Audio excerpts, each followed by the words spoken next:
absolutely right. And ladies and gents, we're finally back for episode 11 of the Changing Faces podcast. And yes, in true nature of the name, we are changing the faces once again, because obviously it's always with, or usually with, me and Dave Collins. But on this occasion, we've got, Dave's been replaced with another person with a capital D. Let's just put it that way. But we'll see him in a minute. No, Dan, we haven't seen you yet. But you're giving the game away. Well, yeah. Well, I mean, there's only other one big capital D there in this group, isn't there? So, So, ladies and gentlemen, welcome along to the Changing Faces podcast. If you are viewing this, that means you are likely watching this on YouTube, or you may be the few people who are watching this live on Mixcloud Live on our Changing Faces Mixcloud platform. And if you are, amazing, that's fantastic. So hello to you. But of course, please make sure to like and subscribe if you love this type of content and if you love the podcast in general. What else can I say about what's going on right now? Because, oh my God, there's so much stuff to get through. And if you're wondering what this is, by the way, I've sustained a minor injury since going to the gym. I've actually hurt my back and hurt my neck. So I've got this on around my neck at the moment, a nice heat pad. Yeah, of course, if anyone else is listening to this, obviously I've just described what I've got around my neck. But of course, if you are listening to this on your favorite podcast platform, be sure to follow and subscribe, or whatever the button is on that platform. As mentioned, we have got a lot to go through, but of course, I'm not doing it alone. And we've got DJ Dan Singh in the house this time round, which is nice. And I'm immediately thinking that there's probably going to be a few times where your internet's going to go off and I'm going to talk to myself. Who knows, right? This is the glory of the live broadcast, essentially, isn't it? Yeah, this is real rock and roll, ladies and gents. 1 minute I'm talking to Dan, the next minute I'm talking to Dan's router. One of the two.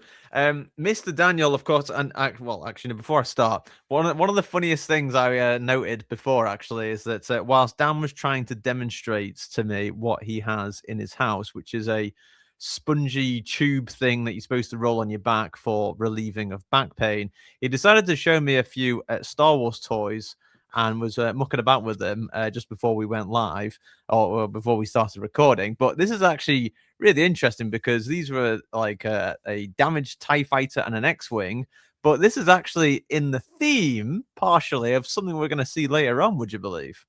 Uh-huh. So I didn't know how about that? Something very similar, actually, to Star Wars we're going to see in just a minute.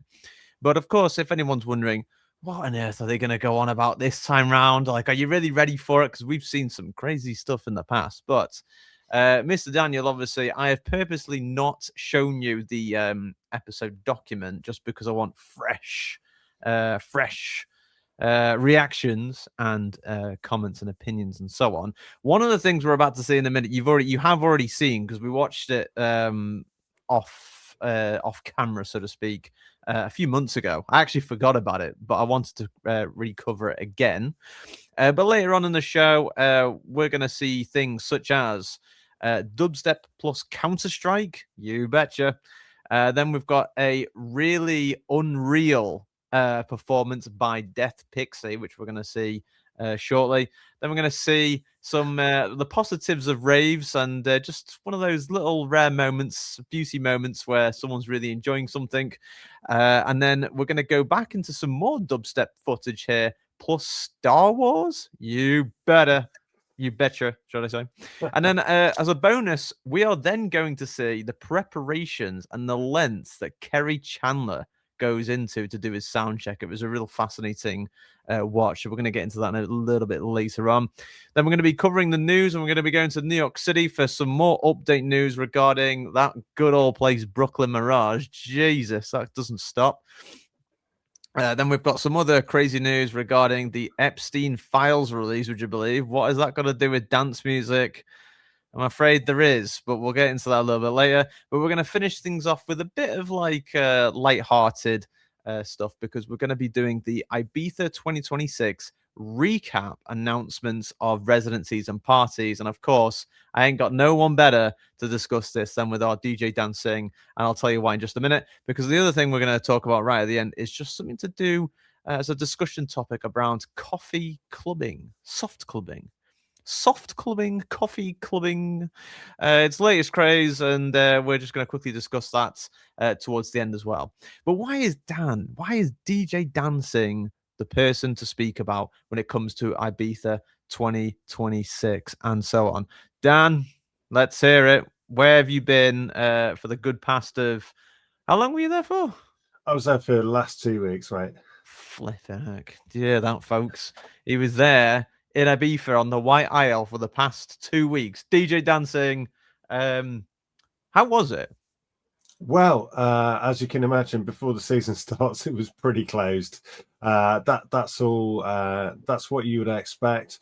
But the thing about the White Isle is that it never really goes away. So while yes, the clubs are closed, the bars are closed. There's shutters around Mambo, there's shutters around Cafe Del Mar. All of these places. There's a lot of stuff happening in the background.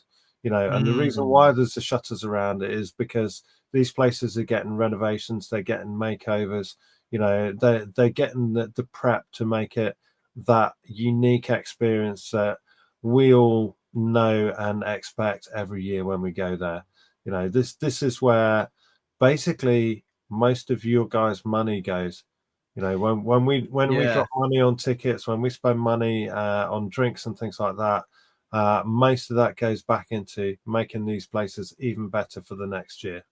You could say actually that although all the businesses are closed, there's actually a lot of work going on, right? Because lots of contractors are there, and Absolutely, a lot of work's being, like, all the grafting's going into it now, isn't it? More or less, right? Yeah, absolutely. And even like the signage of these places, Mambo's sign off the top, that iconic sign is not currently on the top of the building. That's gone away for cleaning. That's going to be back very soon as well.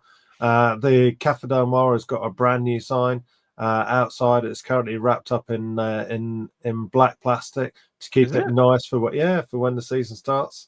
So there's lots of stuff going on, even like down to the little things that you might not think, or you might think, oh, well, that's the same as last year. It's not. It's all fresh every year. Renovations, improvements and things like that as well. I mean, even like, just to throw things to a kind of more base level for just one moment, even down to the toilets at these venues. The toilets get revamped every single year. Imagine how many people use those toilets every week through the season. That's a lot of stress. Your home toilet would never in its lifetime get that amount of use. So even down to little things like that. Obviously there's going to be improvements in the sound systems, the gear that's going on as well. There's going to be improvements, new CDJs, for example, new mixers. All of that really good stuff as well is going on in there. And just to make sure that it sounds absolutely perfect for when we all arrive for the season. Yes, and I'm sure everyone is now licking their lips on places such as easyjet.co.uk or jet2holidays.co.uk, especially if you're based in the UK, for getting their flights sorted to the White Isle very, very soon. We're going to actually go back into Ibiza a little later on, so you put a cap on that, Dan, and we'll come back to that later, should I say. But right now, we're actually going to be going into the future concept. Well, it's not really. Well, it's news not from the future; it's from the past, so to speak. But we're talking about a future concept, and we love like sci-fi concepts, so to speak, and we love sci-fi concepts, don't we, Dan? Definitely. So you may remember this actually, but I showed you and Dave this quite some time ago, and it's about now. I don't know whether I'm assuming the name of this artist is pronounced Matam or is it Mathame? I'm assuming it's Matam. I don't know. So I don't know. Maybe Mathame. Met or method. Well, that would have an accent on the E, wouldn't it? I don't know. But anyway, folks, if you know who this person is, like we're a bit ignorant here, just let us know how you actually pronounce his name. That would be great. Thank you. But anyway, so this is credit of We Rave You at Matam. I'm just going to put it as has or have duo have created an entire anime called Neology for their new era, leveling up their visual game for their upcoming shows after years in development. And I must admit, it's pretty cool. The clip is on the next page. However, just to make things a wee bit more easier for us folks, especially those who are watching, we have actually got a bit of a better view from here. If we can see this a little bit better. But Dan, I'd like your opinion on this sci-fi concept. I think of it as like visuals as well, you know? Yeah, I. What do you see in the future? Talk to me. This is what will happen. It'll walk out of the mist. Instantly. He will shine out. That'll lead. Who's going to kill us? World of life. Forehead man, Luke. Everything Harry will lead our bodies to silence. be alright. Mira, Don't worry. but you said something's going to save us, right? I'll give you all my love. Some of you will dance, you'll gather, Nothing will be the same. losing yourself Put under it. yourself into the light. Can I just quickly say, you know, if this is visuals in the background of their set, not only is it going to look amazing, but like, are you even going to dance? Or are you just going to be stood there in complete awe that this is being shown in the background? Like, Well, it's crazy. It's like already, like that's just blows your mind, doesn't it?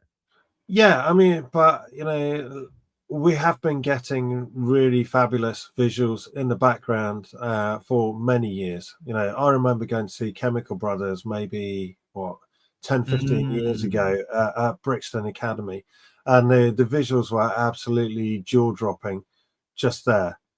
You know, fast forward to Ibiza, and we've been getting jaw-dropping visuals. Last year at Universe, for example, you know, we've all seen some like absolutely stunning ones. I'm a big fan of anime, so I really like this, and I kind of feel like maybe they've gone kind of they've taken some leaves out of what's been happening at Universe, and then also maybe, you know, riffing off what Gorillas have been doing as well.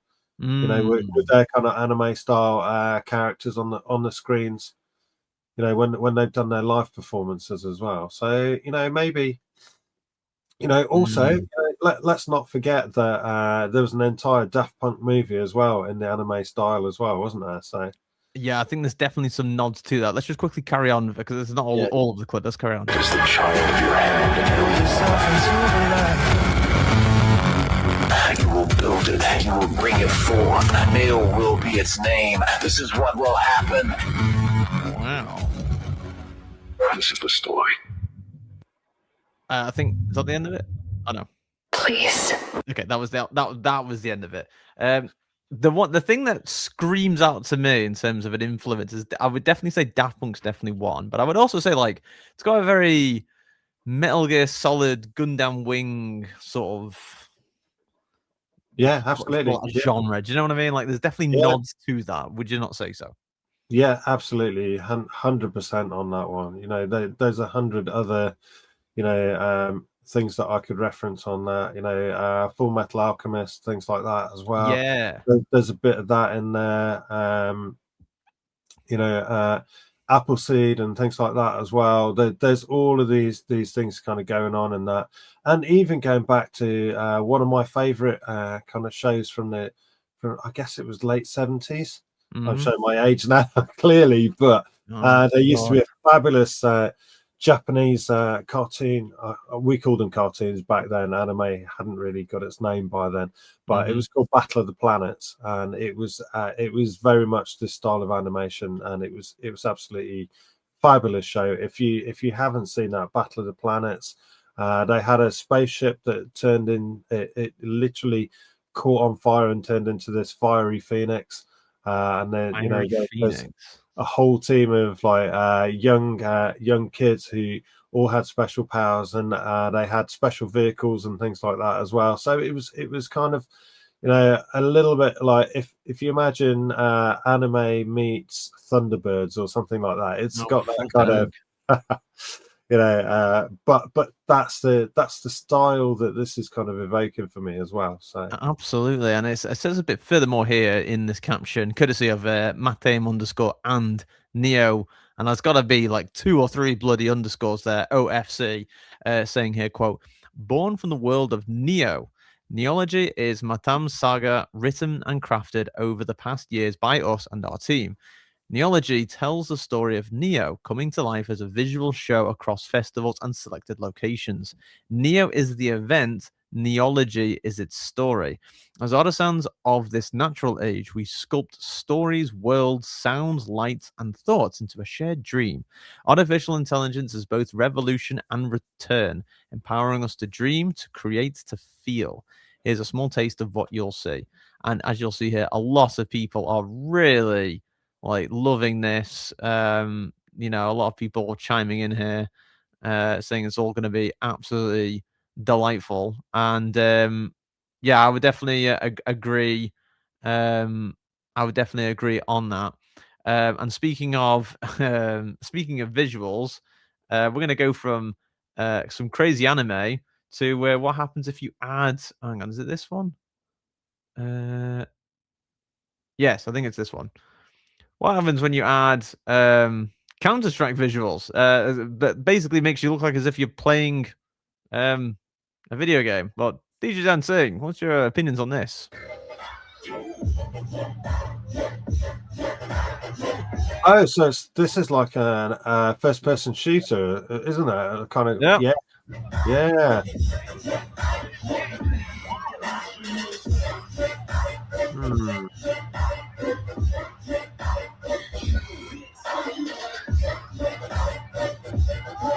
So I don't know about this, James.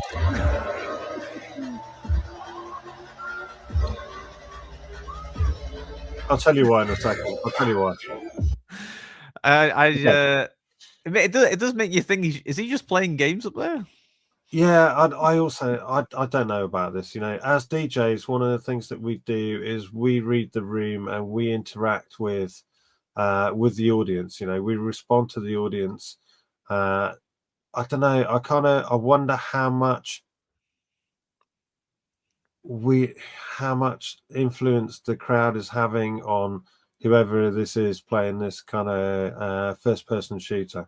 Well, I wonder. I wonder how all of that is impacting what tunes are coming, or if it's maybe one of these kind of, am I allowed to say pre-recorded sets, or is that blasphemy? It kind of is, isn't it?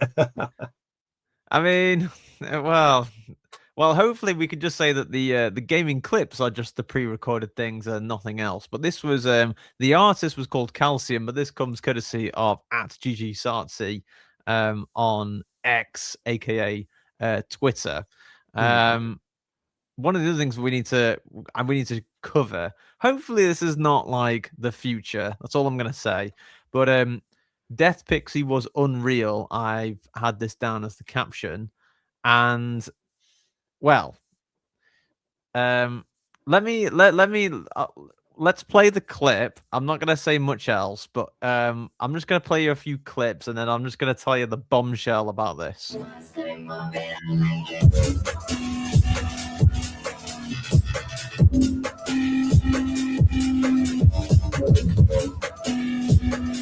If we're talking about visuals, amazing visuals once again.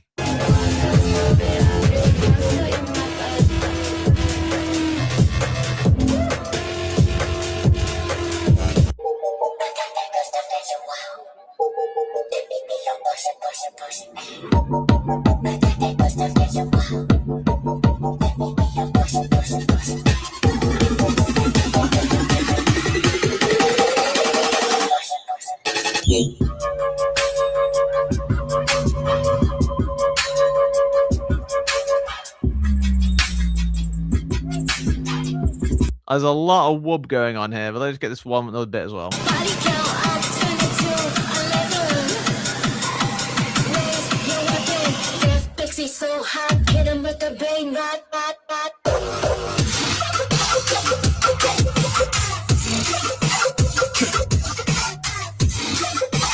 So, Dan, now you've seen all this clips and so on. Are you ready for the bit of sad news regarding all of this?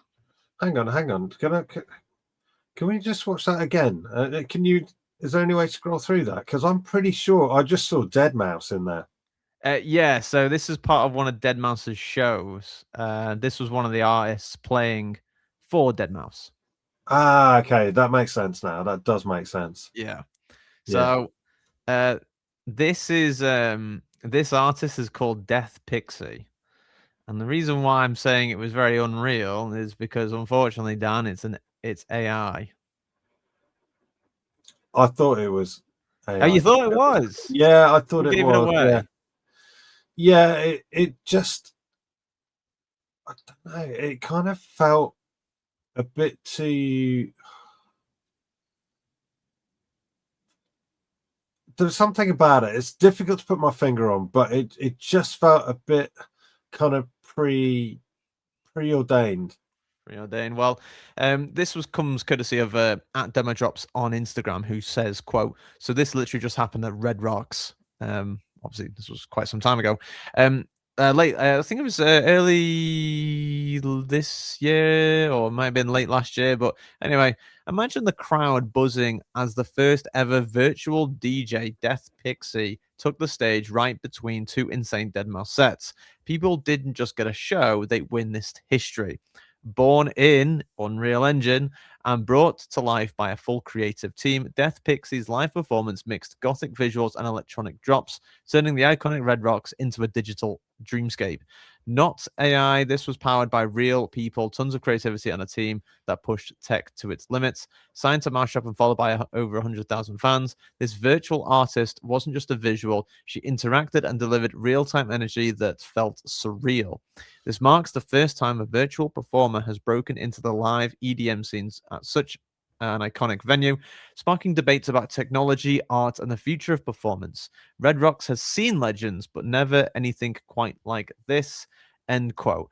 Brilliantly written by the guys at Demo Drops. Dan, they were kind of, the quote here, or the post says it's technically not AI. It was just a visual artist, they say. What are your thoughts on that?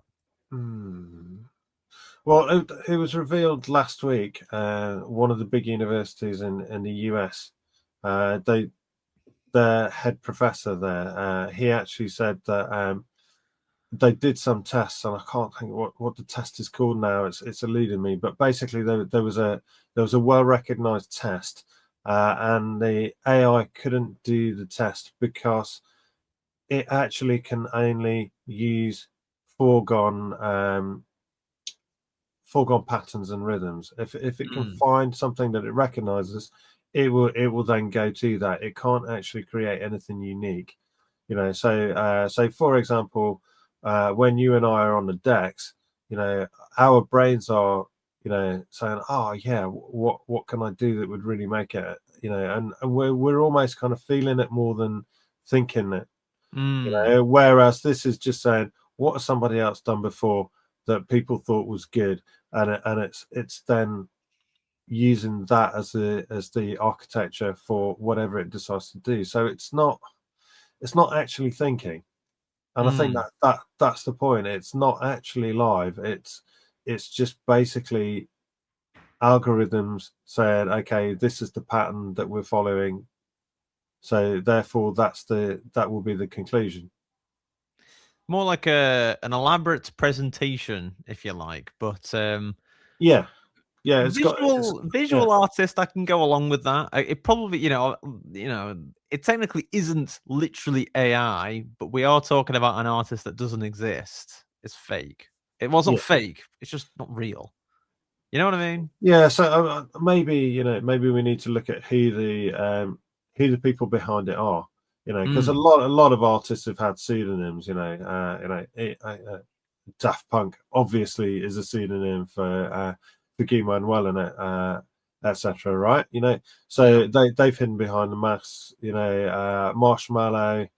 Dead Mouse. They're all kind of Joel's hiding behind that mask all the time, right? So even like go back like 50 years, and we're looking at David Bowie and his different personas and things like that. Ziggy Stardust, for example, right? So people have kind of taken different personas for a very long time, but the question is really how is that different? What we're saying is different about this, and what is the value of that, I guess.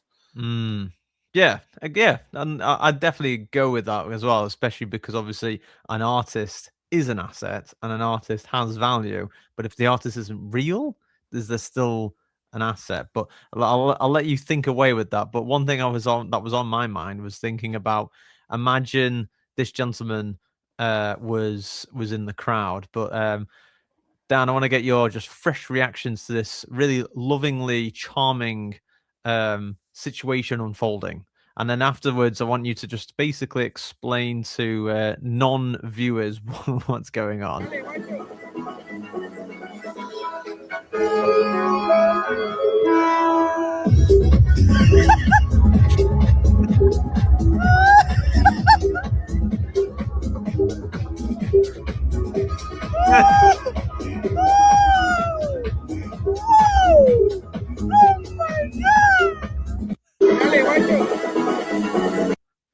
Dan, what's happening?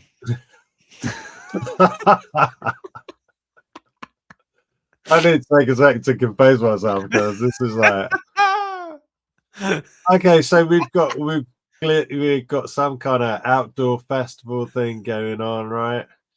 Clearly some people are maybe taking some substances that may or may not be illegal. Yeah. And some of the people in the crowd have got bubble guns, and I'm gonna say that again, not bubble gum, but bubble guns.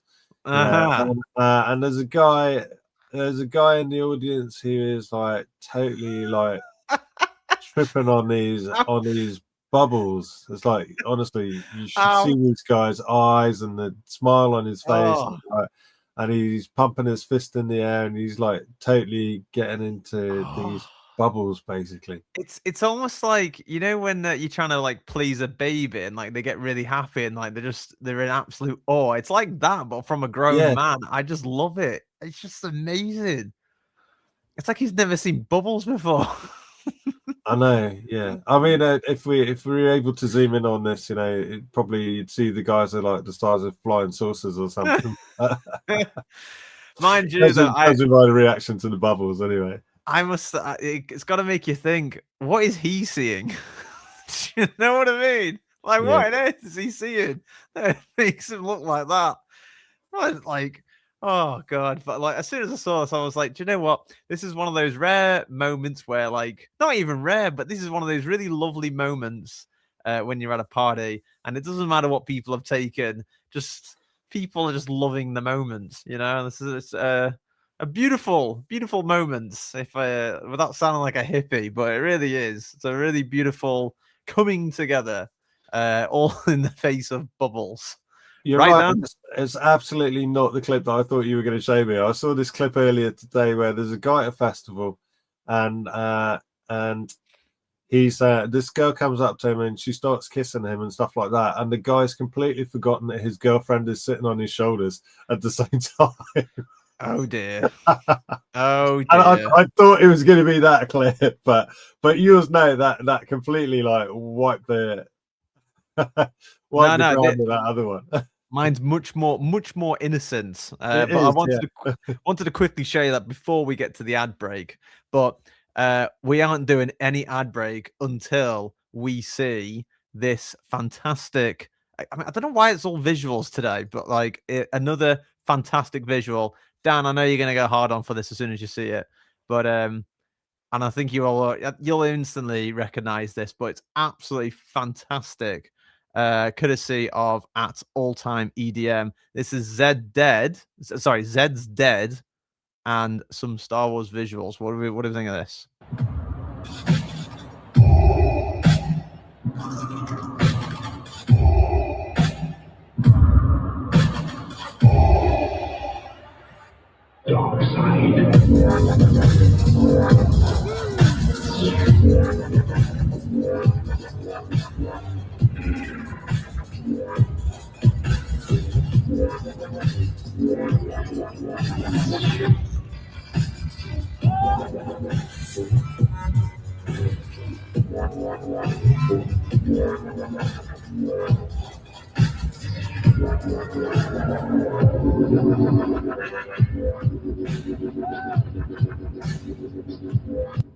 Can I just say as well, I absolutely adore the fact that they've got the visuals of the lightsaber battle whilst all these lasers are flying around. Like, Yeah, is that not just the yeah. coolest thing ever?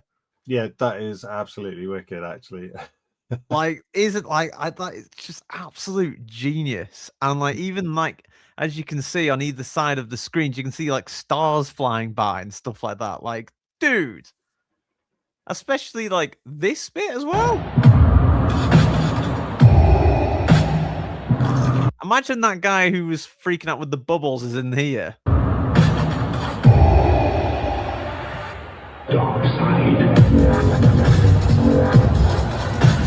I'm sorry, but like I've never seen Zed's Dead before, but like I really want to see him now, just based off that. I was like, dude, DJ Danzig, instant reactions. Instant reaction. This is awesome. I love everything Star Wars. I always have done, like right from the very, very, very beginning. It was the first movie that I ever saw at the cinema, and my passion for Star Wars is like second to none. It really is. This is absolutely fabulous.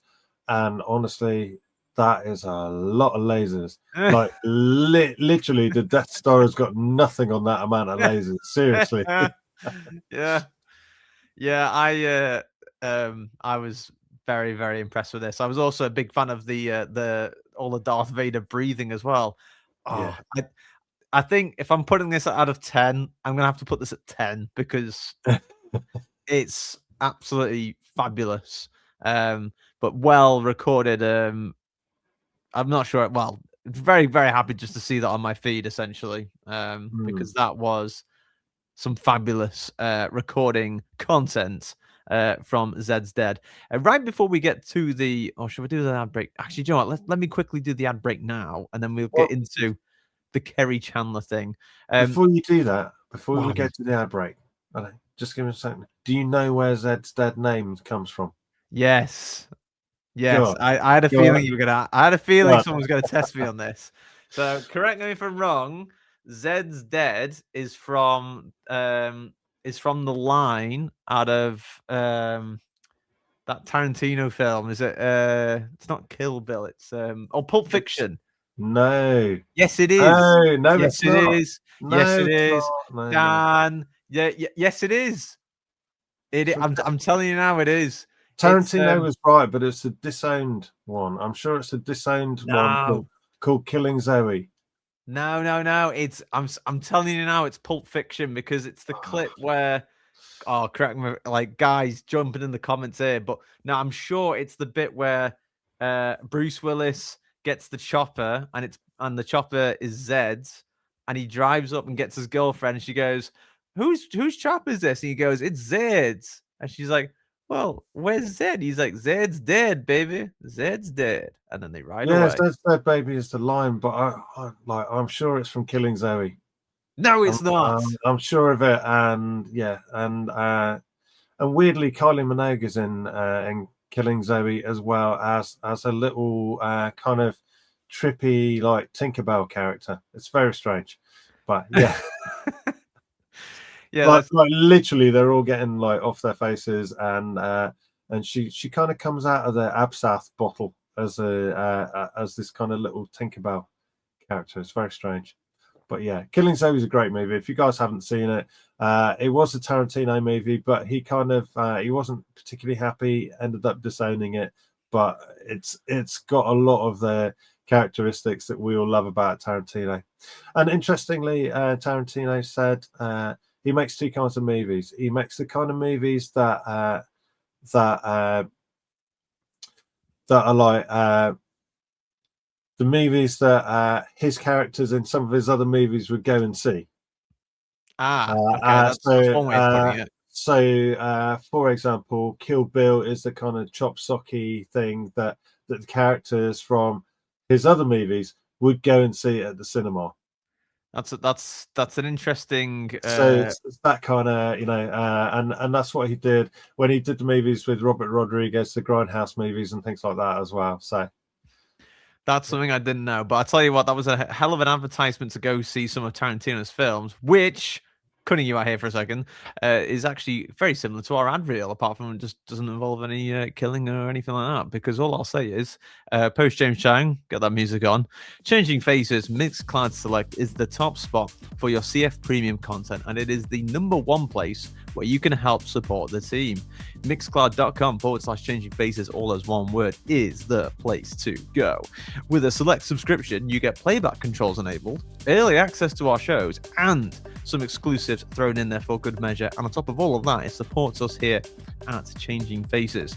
One more time, let's hear it again. That's mixcloud.com/Changing Faces, all as one word. Or find out more over on our website, which is currently not online at the moment because we're currently working on the domain change name, but never mind that. It is changingfaces.live. Just don't go on it as of the 17th of February because it's currently offline. More on that in the future, maybe. For all the updates on posts, be sure to find us over on places like Instagram, Facebook, Blue Sky, X, and of course YouTube by searching for Changing Faces or a handle at Hey Changing Faces. I don't know whether it's my age or not, but I just really hate saying X. I'd rather just say Twitter. But anyway, don't forget, if you want something mentioning, be it a product, service, release, or whatever in our sponsored break, be sure to email us at hellochangingfaces@gmail.com. Kind of like my release that's coming out very, very soon, depending on when you watch this, but it's coming out on the 20th of February, 2026. Deep Hobo, The Mixes, is going to be coming and dropping on my Bandcamp as an exclusive free download. Dan gives the thumbs up of approval as well. Appreciate that as well, mate. Just quickly throwing in a quick my own sponsor, I guess, for my upcoming release.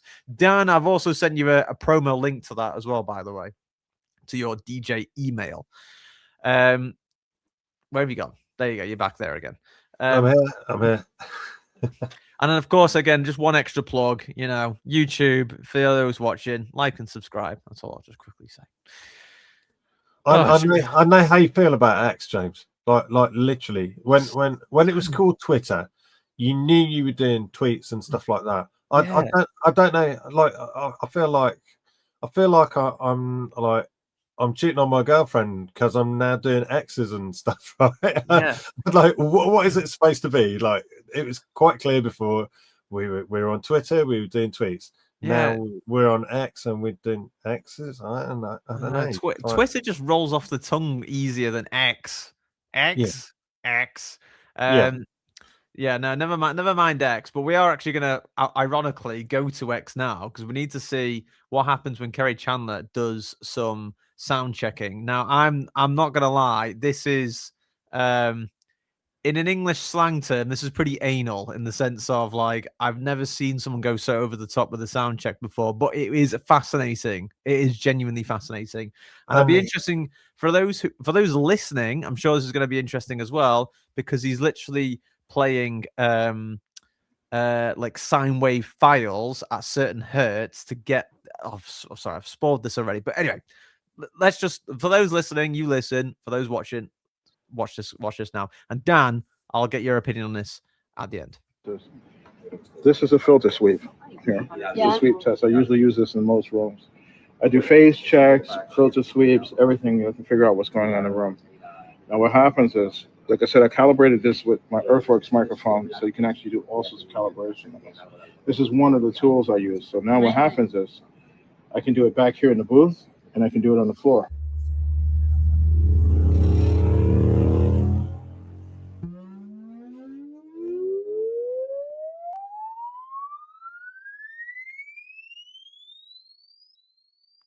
I'm just turning that down in case that hurts anyone's ears. This is great, vibrating at 100 hertz. So what are you going to do about it? Well, we can try to get somebody to glue it or something, or put like. Sometimes I get like I don't know, a piece of napkin and stick it in the crack.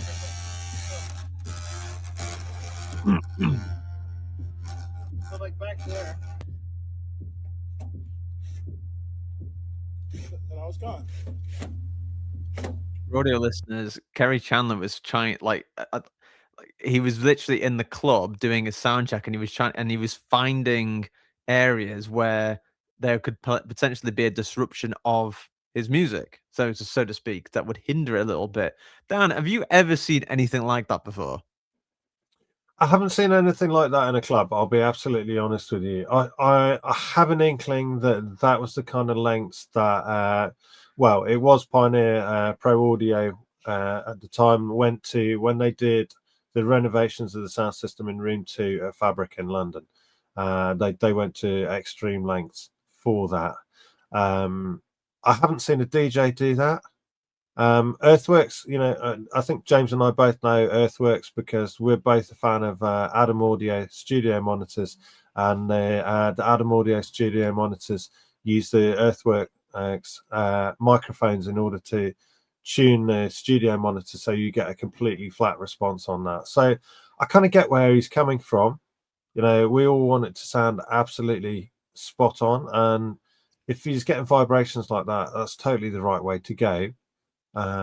Most clubs, I don't know if you'd have those kind of problems though. What do you reckon, James? I can't, like, maybe, I don't know, most sound checks, I don't know, the ones I've seen, it's not really involved that, but I think that is a real attention to detail and attention to care, and also I think it's fascinating that obviously, having it all calibrated like that, which appears to be controlled through his phone, and then he's obviously hitting those like 100 hertz and what have you, just to get that, just to test that dynamic range, just to get it all like perfect to the sweet spot. I just think it's incredibly nerdy. I'll give it that, but I guess it really goes into demonstrating that obviously it's not just a DJ comes up, plays in a club, and just pisses about for a bit, because like he's literally making sure you're getting a good sound experience. However, I just don't know whether anyone's going to give a shit when they're in there. I don't know. I mean, the man is clearly a perfectionist. Yes, James and I were privy back at the Ibiza Music Summit a few years back, and Kerry presented a piece for us. He talked about the album that he recorded, and he went into Printworks in London with all his gear. I don't know if you remember that. Yeah.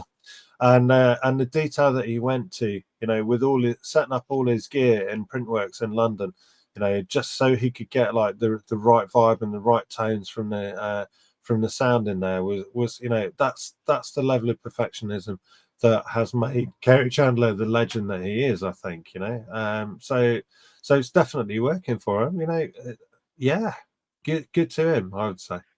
Yeah, and also like he does carry that legendary name anyway, doesn't he? But I will say, very impressed by that. So we both give him a thumbs up for that. Something else we're going to give a thumbs up to. 2 from Mr. Daniel there. 2 thumbs up. Yeah, no, the man to legend. He deserves 2 thumbs up for that. Definitely. Well, bloody Nora. Well, that was obviously we saw that talk in Ibiza, and we're going to come back to Ibiza later on. But first of all, Bud Foist, we're going to go to New York City again, baby, because Brooklyn Mirage takes another crazy goddamn turn, and it just keeps going. This is dated from 5th of February 2026, so it's fairly old, so to speak. But let's just quickly get into this. High 5 to that. Pasha returns to NYC. This is courtesy of James Keith at DJ Mag. In what has been a roller coaster turn of events for the Brooklyn Mirage, which we documented thoroughly, from closure to refurbishment to cancelled events, bankruptcy, demolition applications, and now rebirth via Pasha. For goodness sake, let's get rid of this bloody cookies. The Avant-Gardner and Brooklyn Mirage complex will now be managed by Dubai-based hospitality company 5 Holdings. Brooklyn Mirage. This is from the quote. This is from the article, by the way, listeners, via James Keith. Quote: Brooklyn Mirage will reopen as Pasha New York this summer. It has been announced. The Avant Garden and Brooklyn Mirage complex will now be fully managed by the Dubai-based Five Holdings, Pasha's parent company. The news comes following a year-long saga which saw the Williamsburg venue declare bankruptcy last August after months of continuous reopening postponements due to major renovations, which we covered, by the way. So quick plug, go have a look at some of the other previous podcast episodes or the podcast highlights where me and Dave are banging on about it. Anyway, in a press release shared on Tuesday, 3rd of February, Five Holdings confirmed that it has entered into a long-term agreement with New York investment firm Axar Capital Management, Avant Garden's primary lender, which acquired the venue for $110 million last August. Five Holdings will now assume full operational management of the Brooklyn Mirage and the Great Hall complex. As Brooklyn real estate publication The Brownstoner notes, a group of unsecured creditors who were owed money by Avant Garden had previously accused AXA of, quote, secretly brokering a sale to Pasha and undermining a deal previously approved in bankruptcy court, quote, end quote, late last year. However, after an agreement was reached between all parties, these objections were withdrawn, allowing the bankruptcy to move forward and the Five Holdings partnership to go ahead. I'll just quickly go run through some of this. The venue complex, which also includes the Great Hall and King's Hall spaces, will reopen as Pasha New York in June, running seasonally through October. While no lineups have been revealed as yet, an official press release from the venue operators promises that its first season will feature world-class performances that place international headliners and homegrown talent on the same stage. Five Holdings chairman and chief executive Kabir Mulchandani says, quote, more than a market expansion for Five and Pasha, it marks a defining moment in our global journey. For us, New York is not simply a new chapter, it is a statement of intent about the scale of our aspirations and the cultural impact we are here to create. The Great Hall portion of the complex is reportedly set to be upgraded and will continue to year-round as a multi-genre arena for live acts and next-generation sounds. The original Pasha nightclub, we've already heard that. The original Pasha nightclub, an iconic venue in Ibiza, previously attempted to create a footprint in New York City back in 2005. Pasha NYC operated for 10 years inside a massive building in Hell's Kitchen before shuttering in January 2016. So I'm going to go back up here. There's a quick clip. There's a quick photo, actually, of the Brooklyn Mirage. Now, DJ Dancing, and I'm going to come over to you because the last bit we got up to about the Brooklyn Mirage is that it filed for bankruptcy and there was actually an application to demolish the whole thing due to health and safety concerns, despite the fact that Brooklyn Mirage is a big open air venue. And me and Dave sort of came to the conclusion, if I can remember rightly, that they spent a lot of money to refurb it, but they didn't address any of the health and safety issues, which was a requirement from New York local government or Brooklyn local government's officials, so to speak. Now that Five Holdings has taken it on, well, I mean, what are your thoughts about that? Like, is this like a do you think they're going to be here to stay long term, or do you think this is like going to be continued murky waters for this venue? What's your instant reactions? They have to address safety. Otherwise, they will get shut down within the first week. That's the reality of it. They will literally, the police will turn up and they will shut the place down, and then the safety officers will come in. If they have an inkling that the venue is not safe, they're not going to wait until somebody dies and before they step in. The issues are known in this case. Generally, we live in a reactive society. The sad truth is that everywhere there's a pedestrian crossing, that is where somebody's died. That's why we have pedestrian crossings. Yeah. So, but the issues are already documented here. So this is, this. If they open and they're not meeting that, then they will send that, they will shut it down and they will go in 100% on that. The thing know. is, though, is that, like you said, it is documented what that there are health and safety concerns. However, there's been no official detail about what they actually are. Me and Dave were sort of talking about this in the previous discussion, just how that there could be a fire safety issue just due to the fact that there's potential lights, there's plantation. What am I saying? There's plants and trees and stuff in the open air in the square open air venue, which is obviously potential fire loading issue, maybe, and maybe with the inclusion of some pyrotechnics, maybe there's an issue there as well. However, our sort of my sort of main theory is potentially the lack of maybe fire exits, because obviously there's a lot of people in one space. But I wouldn't think adding extra fire exits would be that costly compared to spending $1.7 million on refurbing the damn place. Yeah, that's just my 2 cents on this. But I would like to think that the refurb and all the nice fancy stuff is all done. They've just got to do the safety concerns, right, Dan?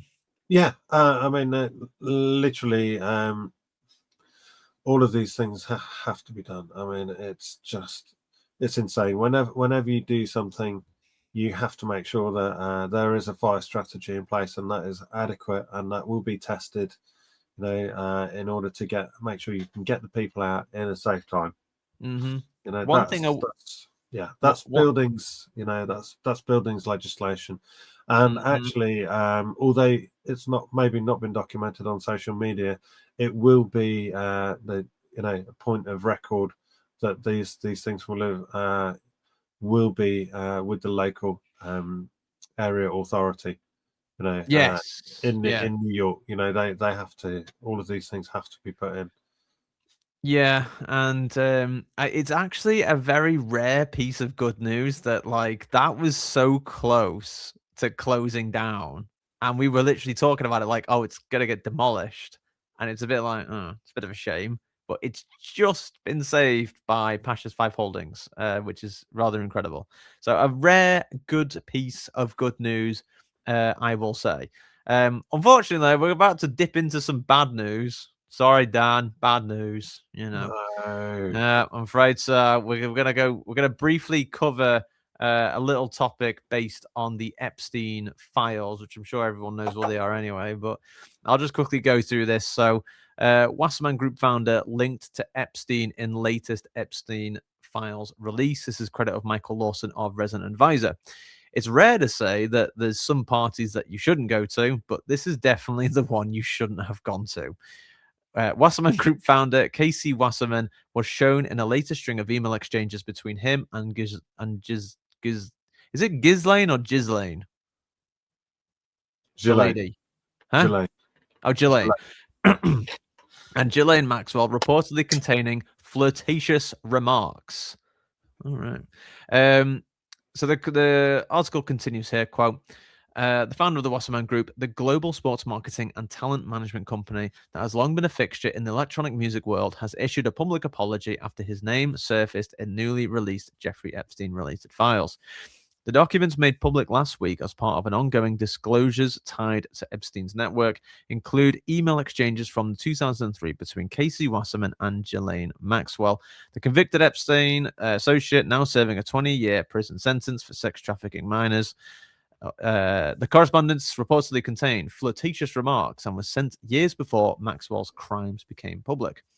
Through Wasserman Music, the company has built a significant footprint in electronic music, representing DJs and live acts, working closely with promoters and festivals worldwide, making it one of the more prominent agencies operating in the touring dance music space.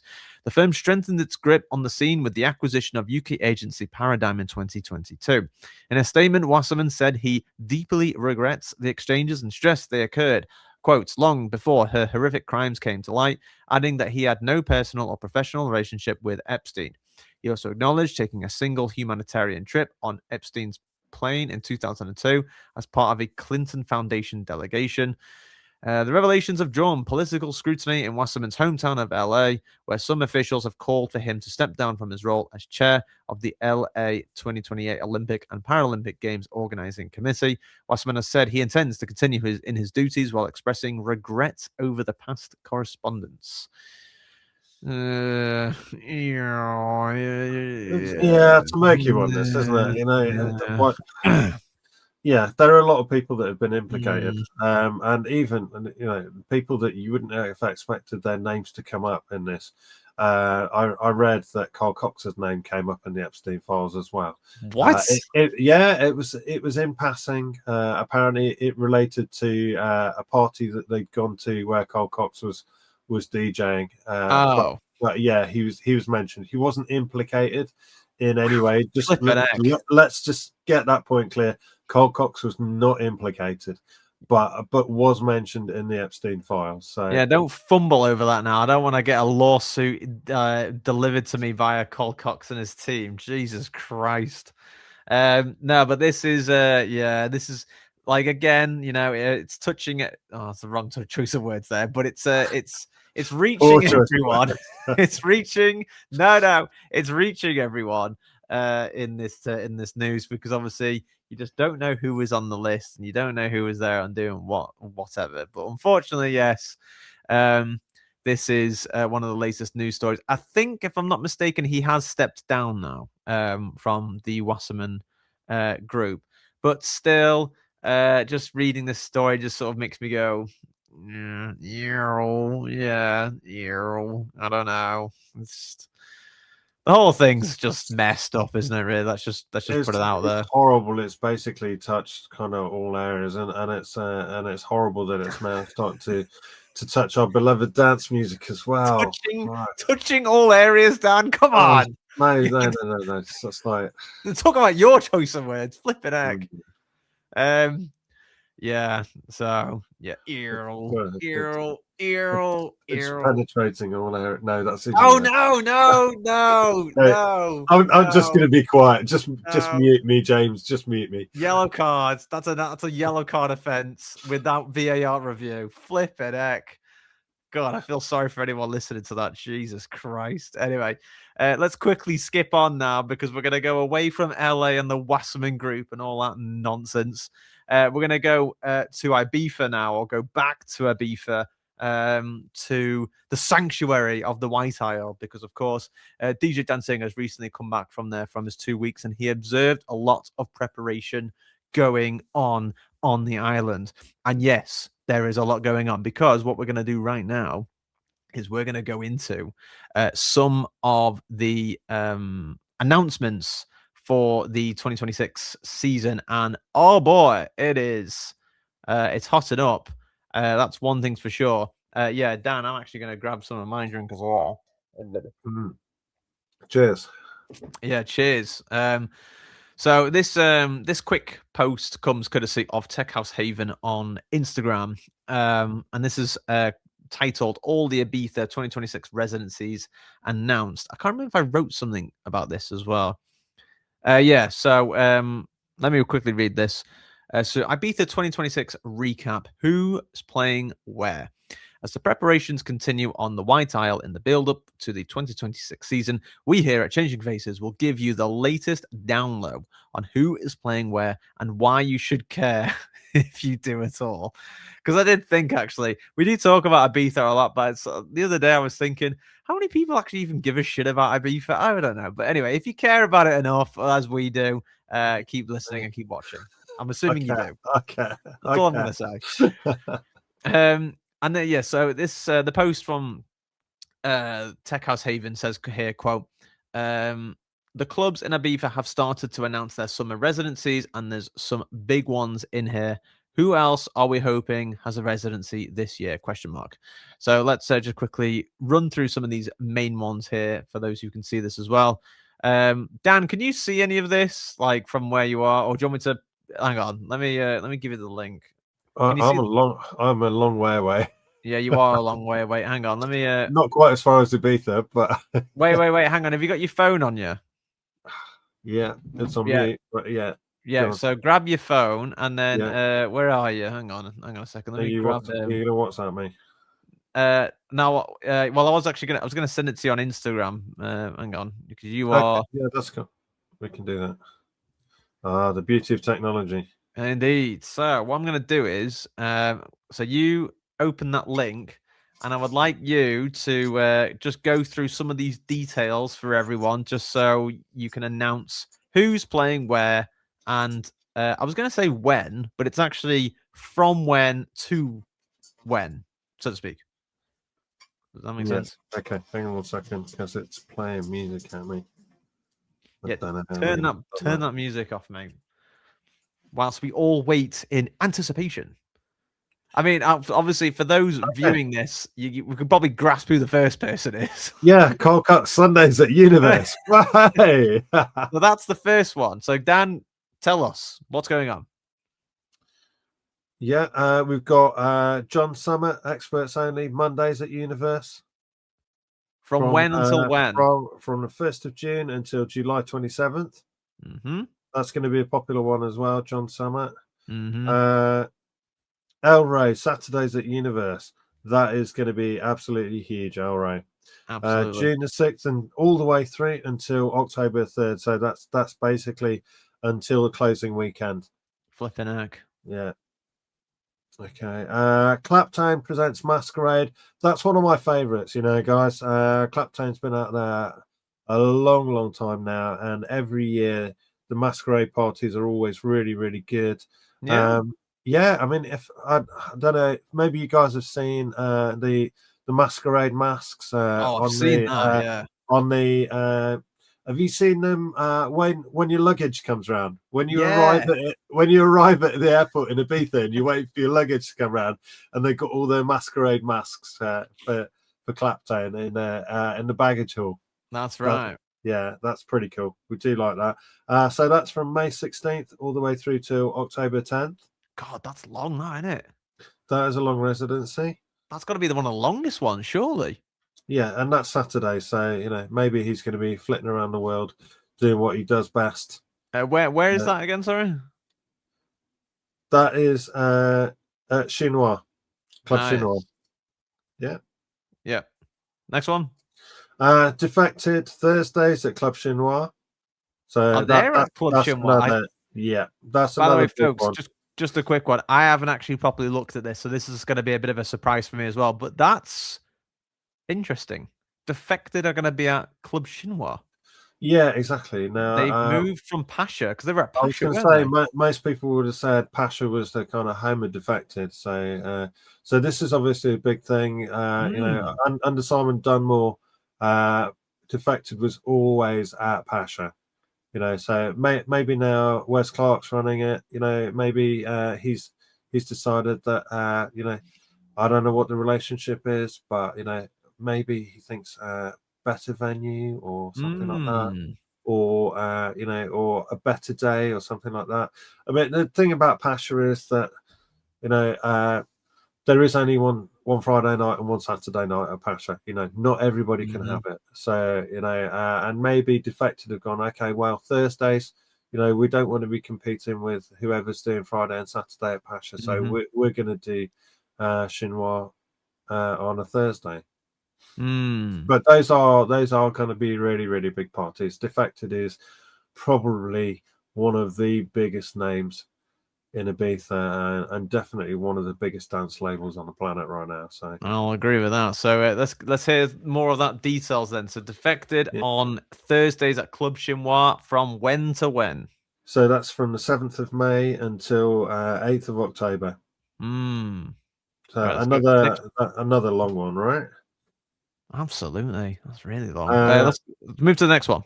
So the next one, you guys are going to love this. This is Martin Garrix, Thursdays at Ushuaia, and that's big as well. So this one's actually Martin Garrix's residency is a lot shorter than a lot of them. It's basically from July 2nd through till September 24th. So compared to a lot of them starting in March and April, you know, to come on beginning of July that's quite late, really, isn't it? Yeah. What do you think, Mind you, I'm sure they've got to squeeze a lot of people in, right? Yeah, absolutely. Yeah, but that's why it's huge anyway, isn't it? So it's they're going to get a lot of punters in, and there's going to be a lot of DJs in there as well. So Absolutely. Next one. next one, Marco Carola presents music on Fridays at Pasha. Oh, where were they? I forget where they were the last time I was on the island, which was well, technically it was 2020. Wait, God, when was I last there? Oh, well, I was there last year, but You were there last year, yeah.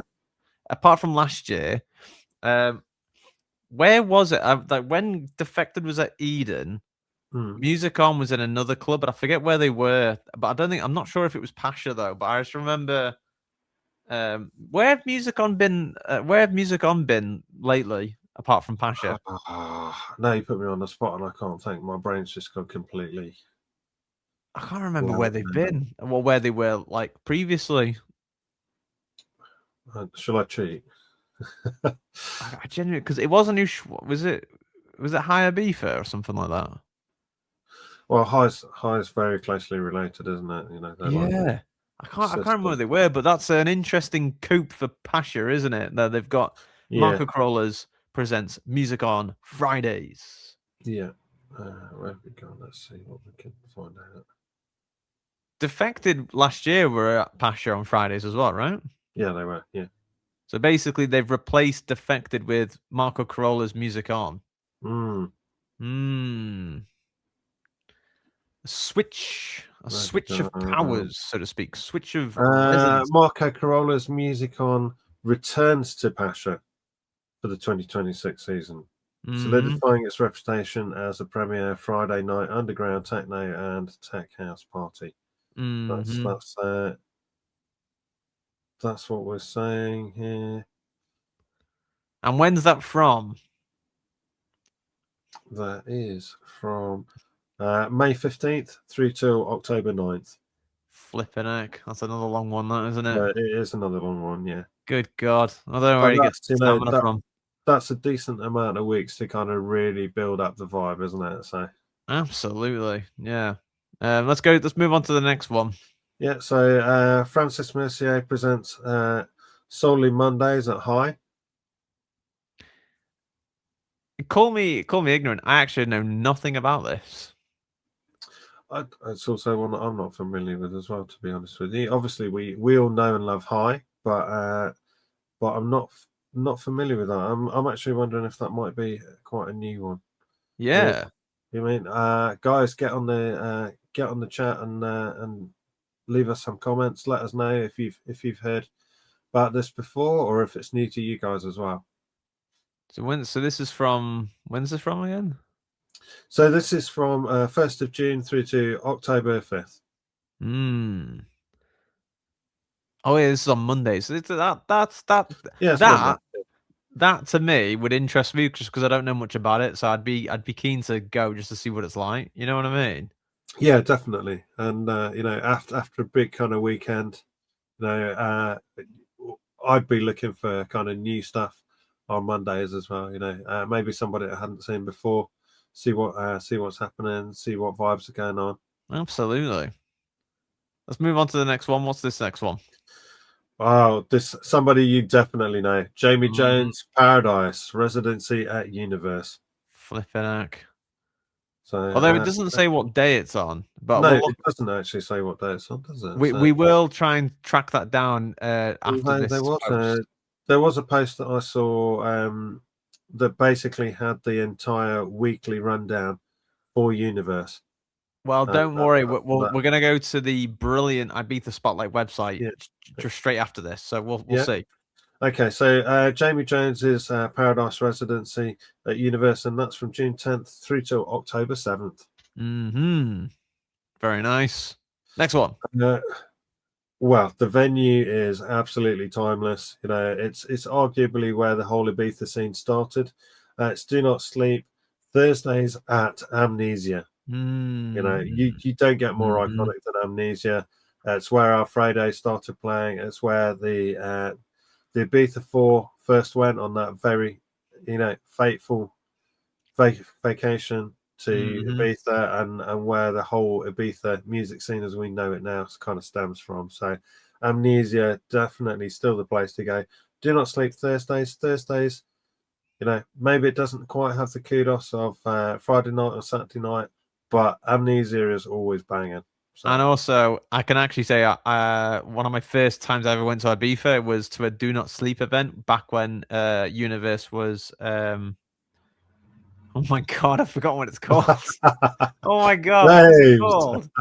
Not Paradise. No. Oh my God. When I first knew it, it was called Q Club. Yeah, no. Show my age now. Privilege. Thank you. No, Privilege. Yeah. So yes. back when it was Privilege. Back when it was Privilege, I remember going to a Do Not Sleep event. I absolutely loved it. So next one. Although I don't know what you're doing that because you still haven't found a pool there, have you? So you need to go back there. There's no pool. There is. There is. I'm convinced there isn't. I swear there isn't. Let's move on to the next one. After this, where we go? Yeah, so next one is a huge one. So Ushuaia, it's Dimitri Vegas and Like Mike Wednesdays at Ushuaia. That is going to be huge, and that is from May the 5th through till September 30th. Yeah, that'll be a big one. And so Definitely. far, we're seeing big heavyweights at Ushuaia. Yeah, definitely. Yeah. Next one. It's a huge venue. It's not really gonna put the smaller kind of more underground guys on, is it? So this is another big one as well. So this is Glitterbox Fridays at Amnesia. Nice. Glitterbox parties are always very hedonistic. Very full on, and always happy vibes. So Glitterbox, I'm a big fan of Glitterbox as well. Again, Amnesia, you can't go wrong with it. So yeah, I actually think that's a really nice pairing. I do as well. That works really nicely. Yeah, definitely agree with that. That is from May 15th through till October 9th. You got loads of time to get to one of those parties. Get yourself down there, yeah. And then picking up with it, continuing with heavyweights here. We've got David Guetta presents Galactic Circus Fridays at Universe. So so now we know Friday nights at Universe. That now we were speculating earlier, and now we know it's David Guetta. So with his new so No More Fuck Me I'm Famous, we've got Galactic Circus now. Yeah. And when's that from? That is from June 19th through till October 2nd. Yeah, so plenty of time for that one as well. God, there's absolutely tons. Next one. Yeah, Dom Dollar, Fridays at High. From June 5th through till October. Sorry, October? I tell a lie. August 28th, that one. So that's a shorter one, actually, isn't it? It is, yeah. And Dom Dollar's, he's a big heavyweight now as well. So that's quite interesting. Yeah, but Friday nights, big night. A lot of people will fly out, and that's probably going to be the first night that they go to. Yeah, I was just going to say that on the island. So yeah, absolutely. That's usually first night in it. So that's usually when a lot of people go out, isn't it? Yeah, definitely. So next one. Okay, Sonny Fodera, Mondays at Pasha. Another good pairing. I think Sonny Fodera at Pasha. I think that's a really, really good pairing. Yeah. And Mondays again. It's a good night. He's definitely a heavyweight there, and Pasha's a great venue for him. That's from May the 11th and through till 5th of October. So plenty of time to see Sonny Fodera play there. Absolutely. Is there one more? I know. There is. Oh, hang on. No. Follow us for all Ibiza news. Yeah, that doesn't count. No, I've not heard of that act before. No. But that would be that, and very well rounded up. So now you know a little bit why there are so many contractors knocking about on the island at the moment, getting all of that stuff ready. Rather incredible stuff there. And as mentioned, I'm like this is just going to be some complete free advertising here. But folks, if you're thinking about going to Ibiza, I swear this website just never fails. It's just absolutely fantastic. I'm talking about Ibiza-spotlight.com. Go on it and use it. It's amazing. It literally it gives you so much that you just need to see on whatever. And look at this. You know, for those looking, you can like select the month in which you're going to be there. They even cover February and March and April, which is typically the months that there's not really much things going on. Boy, is there. Oh, maybe there isn't. There is. Oh, no, there isn't. Oh, wait. yes, there is. Look There at is. this. Look at this. Oh. So there you go. There you go there, folks. So look at this. This even shows you that even in the off season, there is a little place called Akasha that does a party. And actually, Mr. Daniel, you went to that, wasn't it? I did. Yeah, I did the week before last. So I was there, and it was Arme, German guy, Arme. Well, there's two of them actually, but it was just one guy who was playing live. He came down, he brought all his synths down, and he played a live set all night long with his synthesizers and his drum machine and his Ableton push controller as well. It was absolutely fabulous. Had the good fortune to bump into a friend of mine, Dave Seaman, down there as well. You know, he was enjoying it as well. So in fact, he's playing down there in a couple of weeks' time, I think. So and Sasha played down there last weekend. So yeah, I can say you are officially correct. The best type of correct I like, because yes, weekend parties, Saturday, 7th of March. Dave Seaman is going to be playing there with Maurizio Schmitz and Fel Rees. Tickets from €15 per person. And then amazing. I'll tell you what, Akasha is so underrated here, because look at these for a lineups. Yeah. Even after that, Friday, 13th of March, you've got Maricha, Oriol Calvo, and then Guy Mansour. Brilliant. Absolutely, yeah. And then the next day after that, you've got Axel Bowman, Landikan, and Mike Miru. There's some really, really decent artists there. And as you mentioned as well, Sasha and Dave Seaman, like, dude. Yeah, absolutely. Yeah. Doesn't that tell you something? It is. It's probably one of my favorite venues on the island now. It's got, because it's a little bit smaller. James will verify this as well, because James and I have both been there. You know, and it's got that kind of slightly smaller, kind of more intimate vibe to it. You know, which I really like. It takes me back to the early 90s. You know, before clubs turned into like huge super clubs where you can't find your mates all night, you know, and stuff. And it's, you know, you just kind of feel like you know everybody in there, and it's just everybody's kind of really, really having a good vibe and stuff like that. And it's really good down there. And the sound system is amazing as well. James and I went during the IMS conference a few years back. We did. And there were loads of like industry bods down there as well. You know, it was obviously loads of us DJs and loads of industry bods. And like literally the next day, everybody was talking about the sound system in there.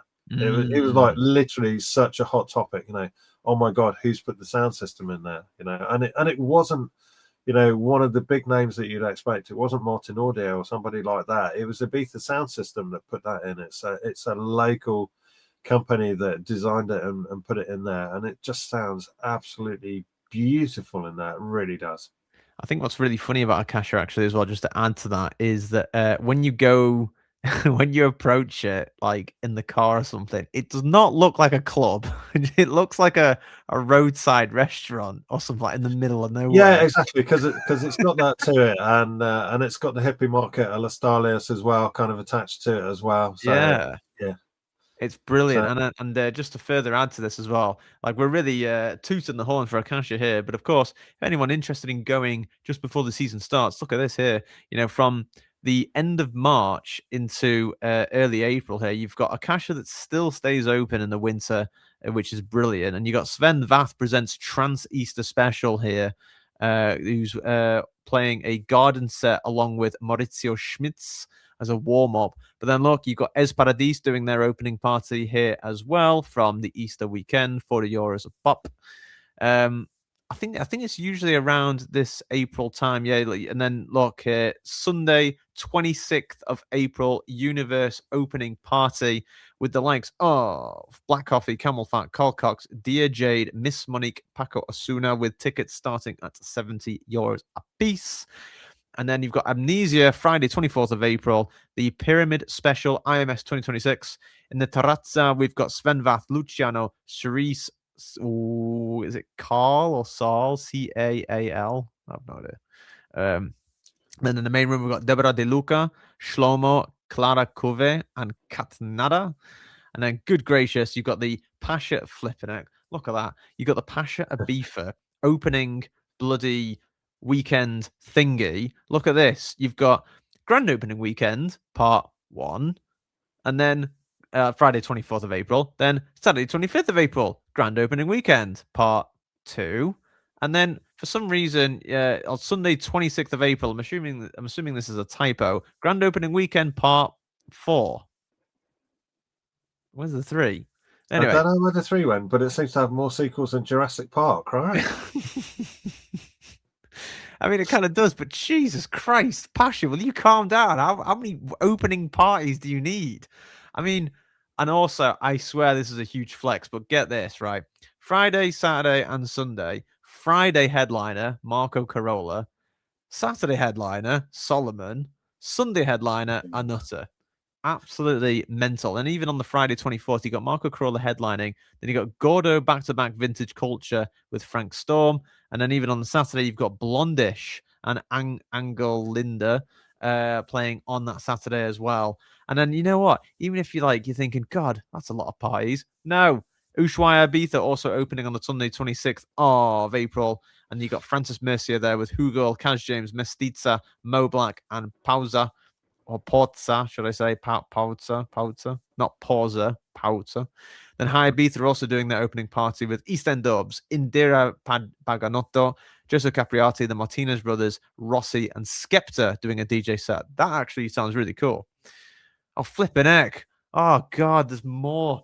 528 Ibiza, which I've never even heard of before. They're doing the Max Dean presents Next Up Ibiza with Max Dean and Luke Dean. Tickets from €60.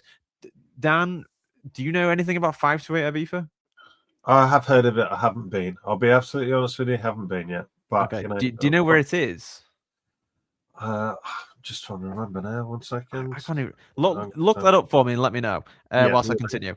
O Beach Ibiza also doing their opening parties as well, all kicking off on that 24th, 25th, 26th weekend. Soft opening party on the Friday, poolside sessions on the Saturday, and Sunday you've got Paravana. And then flipping heck, Destino 5 Ibiza, grand opening weekend on the Sunday, 26th of April. Part 3. Oh, right. Okay. I think this is where the part 3 is coming from for Pasha. Grand opening weekend, part 3 is at Destino 5 Ibiza. Flipping heck. Marco Carola, Mau P, and Mason Collective. They've got to calm down. They do. And then, of course, Friday, 24th of April, you've got at the Dalt Vila, the IMS International Music Summit grand finale. This is all the payback for all the times I've got Dave to do all the bloody lineups. But I'll just run this through for you now. A to Z, Ahmed Spins, Ankhoy, Dalila, Aliza Rose, Elliot Schooling, and Liam Palmer. Faithless Sound System, Indo Warehouse, Jazzy, Lockie, LP Rhythm, Mesa, Olive F, and of course Pete Tong. So some really interesting parties going on. It just in the opening weekend, and that's in April, folks. Late April, if you are interested in going there. DJ Dancing. Okay, yeah. So I've just remembered. I didn't even have to look it up. 528 is the parties that Pikes are throwing. So Pike, the well-known hotel and venue, they're throwing the parties, and loads of people that you've seen played out at Pikes, they're going to be playing at the 528 parties. Wait, so hang on. So is 528 the name of the club? Yeah. I thought that was called Freddy's Bar or something, isn't it? No, that's actually Freddy's Bar is actually in Pikes. So this is another venue. In Pikes? No, by Pikes. Oh, it's near Pikes. So it's organised by Pikes. it's organized by Pikes, but it's not in Yeah. Pikes. Yeah. Okay. I'm getting more details for you. Don't worry. Okay. Excellent. Yeah. Well, and then what I think is really interesting as well, actually, folks, is just as a quick overview of some Ibiza parties. You've got obviously Pasha Ibiza doing all sorts of stuff. You've also got Frankie Rosado presents Flow on Tuesday, 28th of April, literally the week after. Then you've got a whole bunch of others here worthy of mention, but one of the ones I find really interesting, Ushuaia Ibiza, Sunday, 3rd of May. They're doing an I Love Reggaeton party, which is really interesting. You got Ballesteros, Gasolina DJs, Dame, Jimmy Bad Boy, Da Soul, Fuego, and Juan Magan. That's going to be very, very interesting because a very different type of party. And then you've got Black Coffee opening party at High Ibiza, Saturday, 2nd of May. And what am I? Oh, Saturday, 2nd of May, Ants opening party. That's a classic, legendary party on the White Isle. And then Saturday, 2nd of May, Pasha Ibiza, Golfos, Pauser, and Dennis Cruz, extended back-to-back set. And then Sunday, 3rd of May, a Loco Dice all night long. Tickets from €35 as well. That's a very decent ticket price. DJ Dan Singh, tell me. You'd be surprised how many posters there are up for these things already, James, on the island. God, The venues are still under construction, but and renovation. But yeah. So basically, going back to the 528 parties, organised by Pikes, they are a venue in the Beni Musa Hills. So not at Pikes specifically, but organised by Pikes in the Beni Musa Hills. I think it's an open air venue. I could be wrong, but I think it's an open air venue. Tuesday, 528 Ibiza are made for dancing as our favourite selectors spin the soundtrack of their dreams, digging deep into their musical collections as they vibe with the crowd exactly the way it should be. That's from the 528 page on the Pikes website. Well, Dan, pay attention to the screen because now we need to. I'm determined to find this place. So where am I going first? Beni Musa Hills. Beni Musa Hills. Where the bloody hell is that? Type it in the. No, that's easy. We're gonna find it. Is it Ibiza side? No, it's not. Is it? Where is it?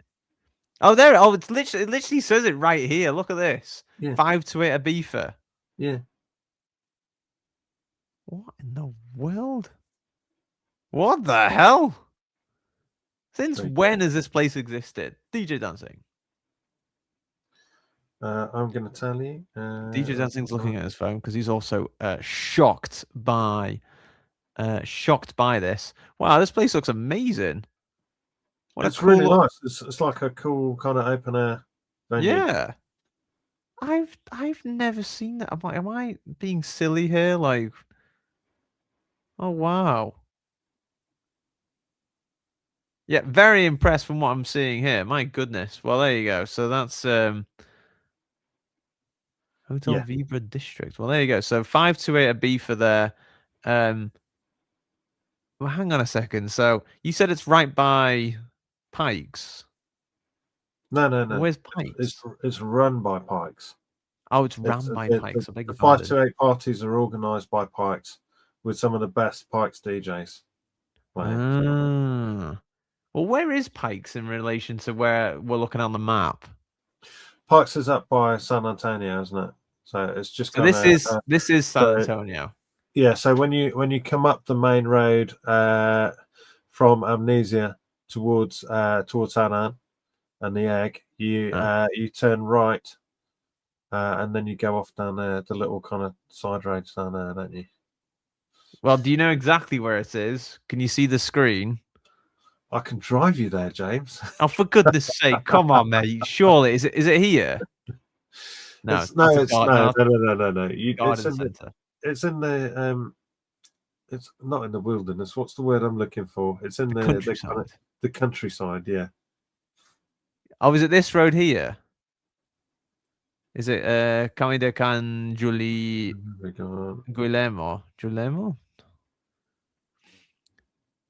I'm just trying to test your Ibiza knowledge here because obviously, folks, don't forget, DJ Dan Singh was there very recently and is considered one of the Ibiza experts here at Changing Faces. So this is the ultimate test to see if you can actually locate it. Well, oh, for goodness sake! Wait! No, I've just found it. It's just popped up on the screen. Look, yeah, yeah. Behold, Camino Savarera. There you go. Which one? Camino Savarera, number 30. Ah, yeah. Camino de Savorera is this road here, and then it goes on to Camino de Sa Veleta. And you go all the way up here, and go all the way up, and then there's a fantastic Euronet ATM here that's worthy of people's attention by the sounds of things. And then here it is here, look, Pikes Ibiza, £231 if you want to stay here tonight. Jesus Christ. I mean, it's amazing. But worth it. Absolutely. You know, every single room there is iconic. Really is. And for those of you guys that don't know about Pikes, you've probably heard of a guy called George Michael and his band Wham. And back in the 80s, they had a huge hit with a track called Club Tropicana. And the Club Tropicana video, if you guys want to go on YouTube, was actually filmed at Pikes. Now that is something. There you go. So that iconic pool with the life preservers hanging off the wall there, or life rings, or whatever we call them in the UK, all feature in the Wham video. There you go. Yeah. And I will admit we have gone a bit off trail here, but just in closing of the Ibiza 2026 recap, folks, all we can probably say is obviously if you want a sort of chilled time, you know, you still can do that, but of course when it all kicks off, by looks of things, it really kicks off at the beginning of May, if I'm not mistaken. Like, it really kicks off. Loads of opening parties happening all across the islands. But actually, do you know what? God damn it, I had questions for you. I completely forgot about it. Let me just quickly ask you. Let me just quickly ask you some of them just before we move over to the next topic. But what is out of all the things you've seen and what you are aware of, what is the biggest surprise for this season, do you think? Biggest surprise of the season? Well, and this is right, really left field. But those of you who've been there before know Cafe Mambo, Cafe Del Mar very well. And for all that time, you've been able to drive down the road in between Cafe Mambo and Cafe Del Mar. There's quite often the little Mambo Jeep parked down there as well.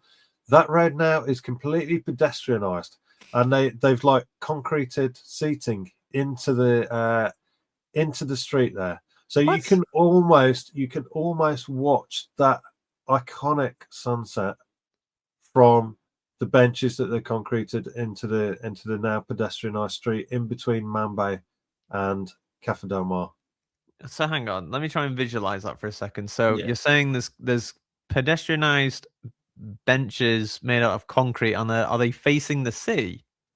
Yeah, they're they're concreted into the ground. They've kind of got wooden like tops on them and stuff like that. Concreted into the ground. I'm sure I sent you. So it's like on a slope, and then there's steps, but there are also seats or something. No. They're just like benches. Oh. But the street's now pedestrianised, so they're kind of almost in what would have been the middle of the road. So that was that would be DJ Dan Singh's biggest surprise for this season. And actually, I think that's a nice that really surprised me actually, because I was not expecting that. Yeah, and actually, just to go back to some of the announcements that we mentioned before. So just judging on the party/resident that we've seen, who do you think will be an instant hit? Instant hit. Wow, you know, it goes without saying that David Guetta is going to be absolutely huge. I think that goes without saying. I'd really like to see Sunny Federa at Pasha. I think that's going to be really good as well. Do you think there'll be an instant hit though with fellow punters, so to speak?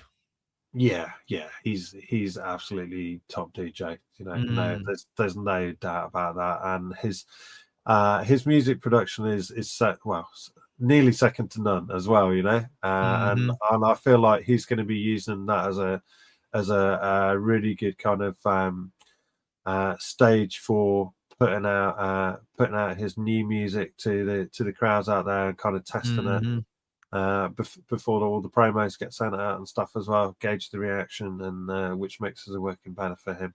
Absolutely. So yeah.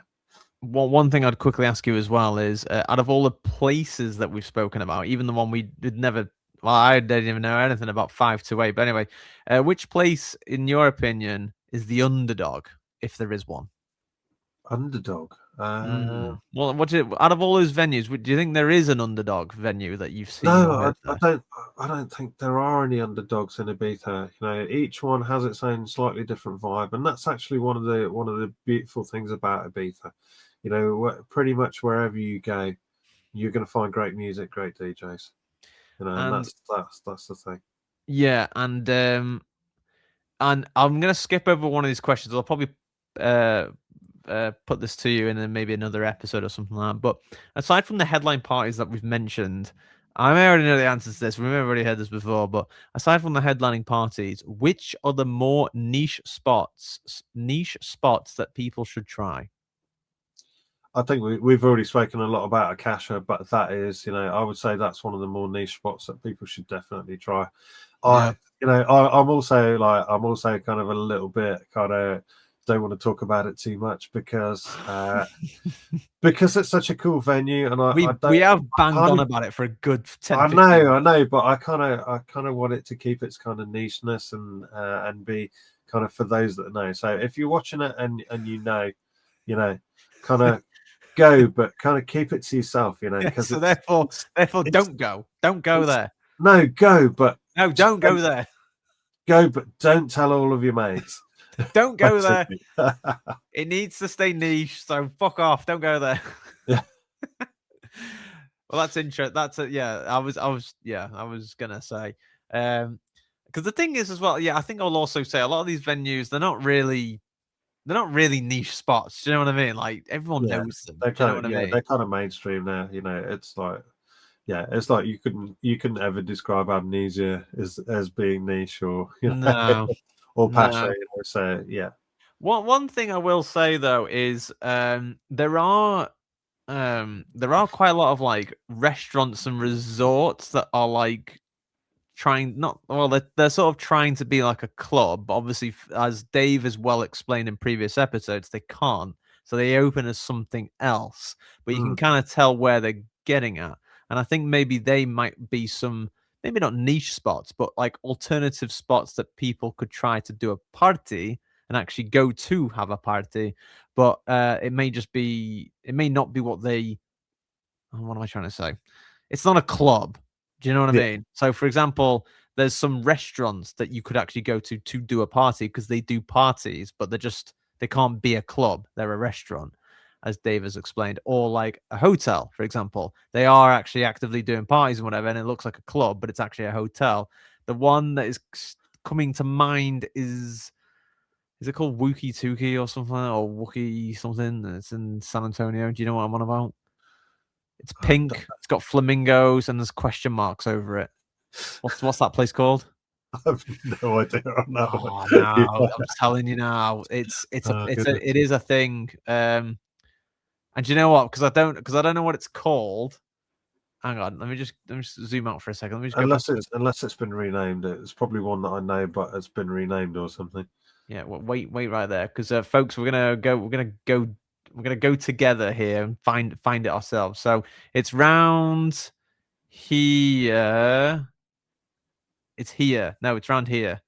Oh, here it is. Look, Weeky Woo. There you go. Look. So it's all. Okay. Yeah. It's all pink, and like it's sort of like I think it's really screaming like the Miami sort of look. Do you know what I mean? Like, yeah, look. Yeah. It's got a giant question mark at the top. So I would personally say these are sort of your niche spots maybe not niche, but like these are other alternatives that you could go to, which you could technically have a party, but they probably can't be a fully fledged nightclub. Do you know what I mean? Like, Yeah, I think there are some others as well, like Nikki Beach and A Beach and things like that as well, right? They're kind of more kind of daytime venues and kind of, so they build themselves as kind of more kind of daytime beach resorts, but you're still going to get loads of great DJs on there. yeah, there's that's a really good view of it there. So like it's yeah, they've got like a whole big like terrace area here, which you could argue if you looked at it, you think, oh, it kind of seems like a big day club, and it kind of is, but obviously for legal purposes, it has to, or license purposes, it has to be a hotel as well. So, but I that's personally what I would say just in regards to some spots in Ibiza. We've only got like 20 minutes left, and Jesus, we didn't even get to the bloody discussion topic. It depends how quick we can run through this, but I'll try and be as quick as possible. The hour end discussion was just essentially, oh Jesus, he started already. No, God, wait, no. Sorry, I pressed play straight away, but it was essentially to do with I don't know now. Dan, what do you think we should do? We've got 20 minutes left. I feel like this is not enough time, is it? We're gonna have to talk about this another time, I think. I think so, yeah. you know, unless you want to kind of just briefly outline it, I'm going to be back in 1 second, and then I can come back. So if you want to just kind of outline. No, honestly, we're going to be ages doing this. Like, I think we'll have to just talk about this another time. But we'll close it down with some of the Ibiza things. But do you need the toilet or something? Is that what you need to do? I was trying to be subtle. Yeah, no, you don't have to be subtle with me. We don't do that here. Okay, well, you can edit that bit out. no need. But no, you go to the toilet and do what you need to do, because obviously we're all we're rock and roll here. So you just do what you want. So go to the toilet now, and I'll stick around here. Okay, I'm going to be back in 1 minute. It won't take long. Yeah, not to worry. And then, folks, just whilst DJ Dan Singh is away, as mentioned in closing, the Ibiza season is going to be a very hot place to be, quite literally a hot place to be, but also a hot place to be for your parties as well. Yeah, all I would say is that obviously as the Ibiza season is hotting up, there are other locations and spots that you could go and enjoy. One of the other things is that, like, if you're a general dance music lover, you know, which ones do you pick as an average for your average summer week? Because there's a quite a vast array of parties here. One thing I will say is, if you are the type of person who really likes your techno, tech house, and house music, you are pretty much covered for the whole duration of the Ibiza summer. To be honest with you, obviously, when it comes to some of these big parties, obviously it's a bit more than just the music, because there's a lot of things that go into it, such as presentation, shows, and so on. So if you're wanting that sort of like event where there is dance music, but it's more theatrical, I would say, then of course I would probably recommend things like Elro, because that's something that is like very much up there in terms of a theatre-like production, and also things like quite a lot of the parties going on at Universe, they often emphasize big theatrical shows as well. And of course, Glitterbox is another one like that as well. Dan, that was probably the record speedy timing to go for a wee. Flipping heck, that literally, I don't even think that was a minute. No, I don't. Well, you know, like you and I, we've played so many live sets. You know, we've got used to go quite quickly. We normally, you and I joke about our toilet track when we're DJing, don't we? So, oh, absolutely, we do. Yeah. No, I was just mentioning to folks who may be interested in going to Ibiza, and just mainly talking about just those who like types of dance music. What have they got on option? And I did sort of say, for tech house, techno, and house, you're covered for the whole Ibiza season. That shouldn't be much of an issue. And then, of course, events that are sort of dance music that have more theatrics, I sort of basically said Elro has got a lot of the theatrical things going on there. Glitterbox is another one. Yeah. Most of the Universe parties going on, there's a lot of theatrics going on there. I think it's safe to say the Claptone Masquerade. Would you say that's quite theatrical Yeah. in its approach? Yeah. Yeah, definitely. Yeah. Ants is probably another one that goes on at Ushuaia Ibiza as well. Big productions there, and definitely one for your 4 tours, so to speak. And if you were like looking at some other parties where maybe it's slightly different in terms of a musical approach, you've also got the reggaeton parties on every Sunday at Ushuaia Ibiza, which I think is quite interesting because obviously that's such a I mean, it just sort of demonstrates how big reggaeton is at the moment. So there is that. Dan, if you are into progressive house and deep house, where are you going and where would you recommend people? Oh God, you literally made me talk about Akasha again, James. Literally. Oh, for God's You know, sake. it's Again. Dave Seaman, it's Sasha, you know, it's all the guys like that.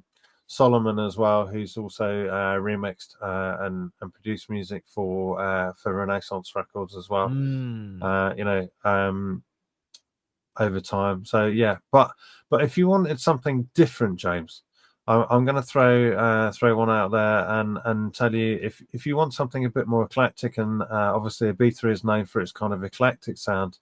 I would say you want to go and hear DJ Howard play. Now DJ Howard, he plays quite regularly down at Pikes, but he also does a lot of parties down at a venue in Santulalia, which is a place where you might not immediately think of going. But there's a place down there called Word of Mouth, or WOM, as the posters say. And Howard plays down there quite a lot, and he's going to bring out tracks that you might not hear anywhere else. Tracks from back in the day, tracks that he's had, you know, or he's come across recently, you know, and it's kind of really eclectic. But he's a great DJ, so definitely check out Word of Mouth. Yeah, and unfortunately, mate, I've got a hold of Google Maps again just for our entertainment here, because actually, I think this is actually worth showing on a map, just simply because, folks, when you are always going to Ibiza, you are always like here, which is Ibiza town side, or you're over here in the San Antonio side. However, DJ Dancing, please tell everyone where Santa Eulalia is on the map. If you go, if you follow the bottom coastline along from Bossa, and then you go through Ibiza town, just keep following along. So you're going to go past the peninsula there that's got Destino on, and you keep going along, keep going up, and then you're going to come to Santa Eulalia del Rio, just about there. If you zoom in, there it is. There you go. We're going in, folks. Let's do it. Yeah. All right. So there's actually a W Hotel in Santa Eulalia as well, and the Word of Mouth is not far from there. So, and also, it's near the W Hotel. Well, whereabouts the W Hotel? So, so if you're looking at the harbour just there, so you can see the harbour on there. Yeah. Yeah. Okay. Zoom in a bit, and then go to your left. Go to your left. Keep going down. You don't need to be quite far in, but keep going to your left a little bit more. It should be just. Oh, there it is. Look, there's the W Ibiza. Yeah. Aha. So, are you saying the Word of Mouth place is around here somewhere? Yep, it's just down there. Yeah. Find it on there. Yeah. What's the place called again? Word of Mouth. WOM. Oh, it's literally called Word of Mouth. Yeah. There's HN. No.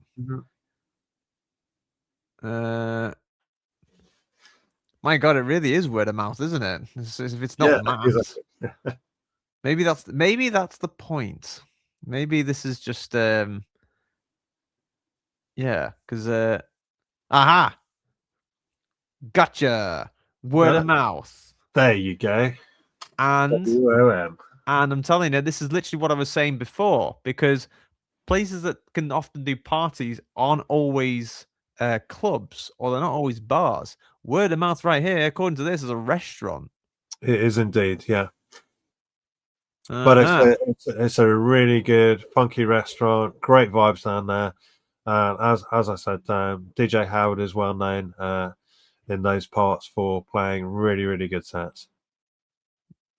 So if you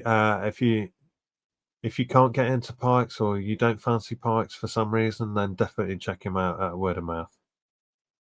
So that's not him there, is it, by any chance? I can't quite see in that picture there. He's normally got his hat on. Yes. Is that him, by any chance? Yeah.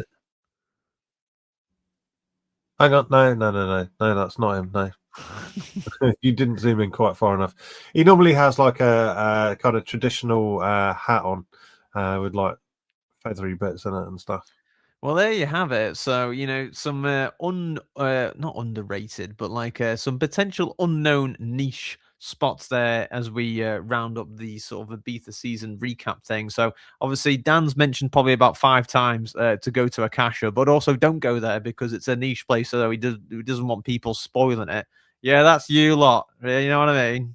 Like, keep away from there. But of course, obviously, if it's not that, it's word of mouth. That's another little spot here, as we can see, where you could go to should you want. And then where was the place I mentioned? Oh, did I? No, I didn't mention anywhere, did I? No, but essentially, yeah, in closing, there are many options in which you can go to. And obviously, we highlighted some of the theatrical stuff as well. And of course, if you like reggaeton, it's actually in Ushuaia now, which is incredible. Because I remember, I think it was a Pasha or somewhere. No, it wasn't Pasha. It was in some other random club. From what I remember, the last time I was there for 2 weeks, and I didn't really know that. Yeah, I didn't really know much about it. But so obviously you've also got some reggaeton going on there as well. And now the question is, just before we finish, trance events. It's really been on the dwindling decline. But is there any trance events this season? Yes, absolutely. The posters for Armin van Buuren are up all over the place already, and Armin van Buuren is going to be bringing that trance vibe big time in Ibiza this year. Is there also going to be, what's the one? Shine. That's what I was thinking of. Paul van Dyk often did his Shine Ibiza parties for a limited dates. I forget where he was always doing it, but it was noted from me and Dave basically that sort of trance events were quite heavily on the decline in Ibiza. But obviously, you've got the likes of like you've said, Armin van Buuren is going to be knocking about in the White Owl. Whereabouts is he playing? Is it Ushuaia? Yeah, he's at Ushuaia. He's at Ushuaia. But yeah, Shine Ibiza was the one that we used to know, but I'm not seeing it around here. Not even in the not even at the in the September area. So it makes me think that perhaps Shine Ibiza is no more. Yeah, so when it comes to trance music, if that's what you're really into, it would appear to be only Armin van Buuren at Ushuaia is gonna be your best bet if that's what you're after. Yeah. Damn, there's so much. There's so goddamn much. There's much to talk about, isn't there, James? Oh god, yeah. Because the thing is, I'm just flicking through some of it now, and I just can't. There's no way. Like, I don't even know what I was thinking of. Really, of just I don't know. There's just so many. There's so many like parties here. And actually, do you know something? What's happened to DC10? Because just looking at the Ibiza Spotlight, this is not listed for some reason. It's still there. I literally flew over it. Yeah. Because it's right at the end of the runway. Yeah, so if anyone's listening who's big fans of DC10 Ibiza, don't fret. It's not that we hate them or anything like that. It's just that they weren't actually listed on the calendar. So I'm assuming maybe the Ibiza Spotlight people are still working on updating the list for all the other clubs. But yeah. Yeah, and I mean, 100% it's still there. Also, they've got the DC10 branding right outside Ibiza Airport as soon as you come out. Excuse me, sorry. What the hell was that? Oh, that was a sneeze. I'm so sorry. Okay. Oh, I couldn't reach the mouse to mute myself. Sorry about that. That's testing Yes. on the microphone for everybody. Yeah, actually. so it's definitely there. As soon as you come out of Ibiza Airport, you've got that beautiful Ibiza in the flowers. So the letters that say Ibiza, and then just to the right of that, you've got the DC-10 logo just there. So there'll be a lot of people standing out there taking photos in front of the DC-10 at Ibiza Airport. Do you know what? I have just remembered what I was going to say. It's not really a niche place, but just quickly in closing, I will mention, Cova Santa is a brilliant venue. It's so nice. It's nice. It's just nice. It's just nice. It's a very nice venue. It's in the middle of nowhere again. It's randomly in the countryside. I couldn't actually tell you whereabouts it actually is, and because we've been on Google Maps so many times, I'm not even going to bother going on there anymore because we're in closing now. But for anyone that's going to be there during the opening parties, but we can say Saturday, 2nd of May, from what I'm seeing here, Cova Santa's doing their opening party. Ame, who you've seen, Dave, is playing live with a back-to-back with Trick. Then there's Magnetism, Miura, Notre Dame, Oliver Koletsky, Prosa, and Victoria Mendoza, all playing there from 54 euros. That would be my sort of recommendation if you want a party that might just be just a little bit more different, especially because of the venue.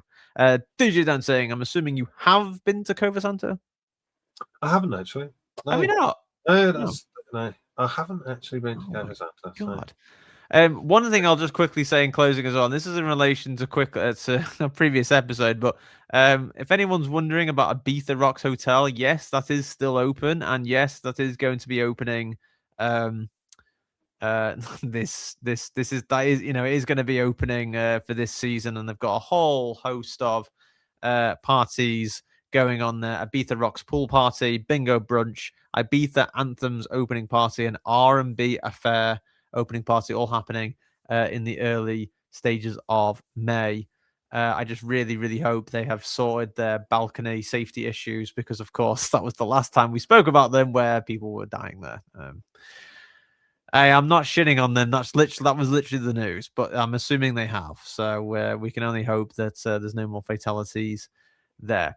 Dan, in closing for the Ibiza 2026 recap, is this going to be the end of us talking about Ibiza, or is this just the beginning? This is definitely just the beginning. You can never stop talking about Ibiza. It's just one of those things that goes on.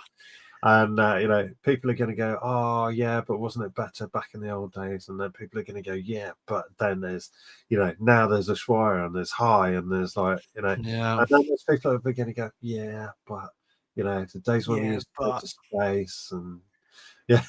Well, folks, in closing, what I will say is maybe in the next episode, we're going to try our best not to speak about Ibiza so much. But to be honest, it probably will come up at some point in general. And of course, in the next episode, may we also quickly say that obviously we're going to have to transfer this last discussion topic to the next episode, which I'm fine with, to be honest with you, because it's just more content for us, I guess. But of course, in closing, may I quickly say, if you enjoyed all of this content and you enjoyed us like banging on about Akasha and Ibiza and hotels and clubs and loads of DJs and all this nonsense, be sure to like and subscribe on our YouTube channel, and also be sure to follow us on places like Spotify or wherever you get your podcast from, or direct, obviously, on changingfaces.live or on our Changing Faces Mixcloud. Check out our latest updates at Hey Changing Faces on both Instagram, Facebook, or at Changing Faces RS on X, Twitter.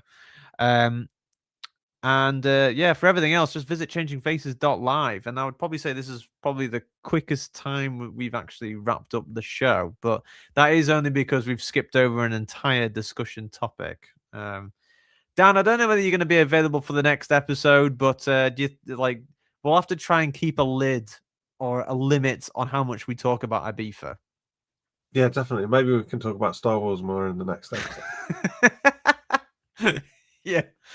Yeah, I don't know. Like maybe like there'll be a little there'll be a little cameo about Star Wars again. I don't know. I've actually got a very long list of stuff that is still to be covered, even for the next episode. So, folks, be sure be sure to check in for the next episode, because we've got a ton of stuff to get through. Because there's still more funny stuff, to be honest with you. Like I don't know whether you saw, Dan, about the Brazilian performer who was using his tongue and chin as a keyboard, like in his keyboard thing. If you didn't, I'd recommend you go see that. And for anyone else who doesn't know what I'm going on about, go check out the last episodes, because that's some mad shit to see right there in the podcast.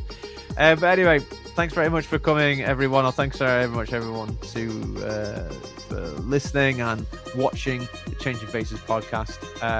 DJ Dan Singh, say your last remarks. Thanks, James. Thanks, everybody out there. And,